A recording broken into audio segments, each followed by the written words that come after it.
Hello everyone. आज हम लोग ओवरियन सिस्ट के बारे में डिस्कस करेंगे।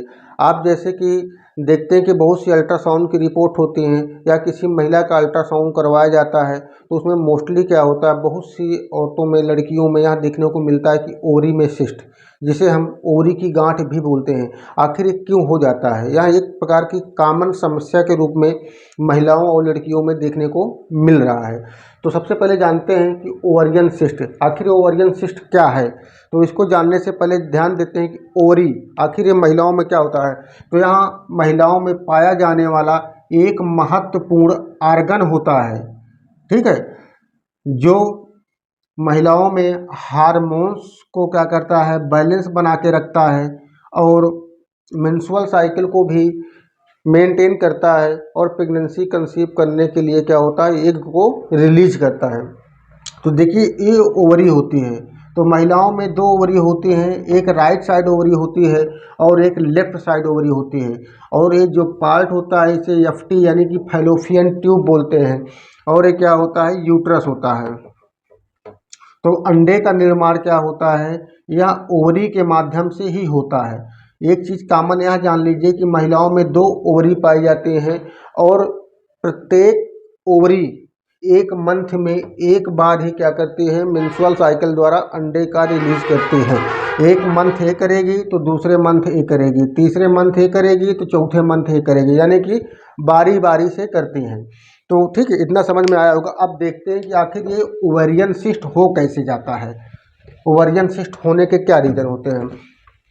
तो ओवेरियन सिस्ट जो होता है उसमें क्या होता है, एक मेन जो आपका होता है फंक्शनल सिस्ट, यानी जिसे हम फंक्शन सिस्ट के नाम से भी जानते हैं। देखिए जैसे ये ओवरी हो जाती है तो ओवरी में क्या होता है कि बहुत से छोटे छोटे गांठ बनती है, जो अल्ट्रासाउंड की रिपोर्ट में देखने को मिलते हैं, कुछ ऐसे ही मिलते हैं। तो इसमें जो होता है कुछ फंक्शन सिस्ट होते हैं, यानी कि इनका होना बहुत ज़रूरी है, क्योंकि हम मेंस्ट्रुअल साइकिल के 12वें से 14वें दिन के बीच में क्या होता है, एग को रिलीज करते हैं। और ये फंक्शन सिस्ट जो होते हैं ये दो प्रकार से फीमेल्स में काम करते हैं। पहला क्या करता है, corpus luteum, corpus luteum cyst बनाता है, और जो दूसरा होता है वो फोलिकुलर सिस्ट बनाता है। तो ये तो दो मेन हो जाते हैं। इसके अलावा और जो सिस्ट पाए जाते हैं वो महिलाओं में क्या होते हैं, अनावश्यक रूप में बन जाते हैं, जो क्या होता है आगे चल के वो मेंस्ट्रुअल साइकिल को रेगुलर करने के लिए बाधित करते हैं। जिसमें कुछ होते हैं, जैसे एक सिस्ट जो इंडोमेट्रियम सिस्ट हो गई, इंडोमेट्रियम सिस्ट, ठीक है, टेराटोमा सिस्ट हो गई और पैरा ओवेरियन सिस्ट।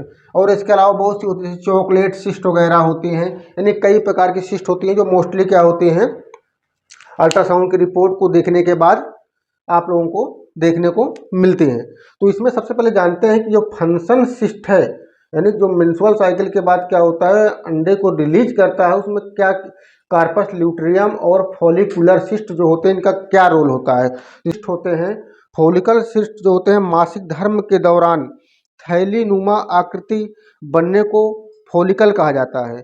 यह अंडाशय के अंदर, जैसे कि मैं बताया था ना कि जो ओवरी होती है ओवरी के आसपास, ठीक है, तो यहाँ ओवरी के अंडाशय के अंदर बनती हैं, जिसके बाद क्या होती हैं, यहाँ फट जाती हैं। लेकिन किसी कारणवश यहाँ नहीं फट पाती हैं तो फिर क्या होती है, ओवरी में गांठ बना देती हैं, जिसे बोलते हैं कार्पस ल्यूट्रियम सिस्ट। इसके बाद देखते हैं फॉलिकुलर सिस्ट क्या होती हैं।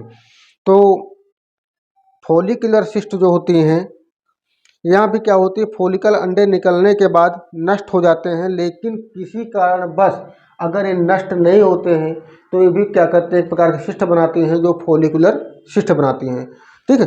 और इसमें ज़्यादा घबराने की बात नहीं होती है, क्योंकि जो सिस्ट बनता है वो मोस्टली है 3 से 4 सेंटीमीटर की। अगर नीचे क्या होती है, गांठ होती है, तो एक नॉर्मल कंडीशन में होती है, वो फिर हफ्ते 2 हफ्ते या नेक्स्ट पीरियड तक में क्या होती है, ऑटोमेटिक ये ठीक हो जाती है। अगर इसके उपरांत बहुत बड़ी सेंटीमीटर में आ रही, जैसे कि मान से 10 हो गई, 15 हो गई, अगर इसके ऊपर गांठ है तो फिर इसको क्या होता है, विशेष रूप से केयर करने की ज़रूरत होती है। इसको समय समय से अल्ट्रासाउंड करवाना होता है और अपने गायनोलॉजिस्ट से मिलकर उसका ट्रीटमेंट भी करवाना होता है। अगर यहाँ काफ़ी ज़्यादा बड़ी होती है तो फिर आपको डॉक्टर अपने अकॉर्डिंग एडवाइस करता है कि उसमें आप एमआरआई वगैरह भी करवाएं, और इसके अलावा और बहुत से टेस्ट होते हैं, ब्लड टेस्ट वगैरह होते हैं जिनको करवाने के लिए डॉक्टर आपको एडवाइस करेगा। ठीक है।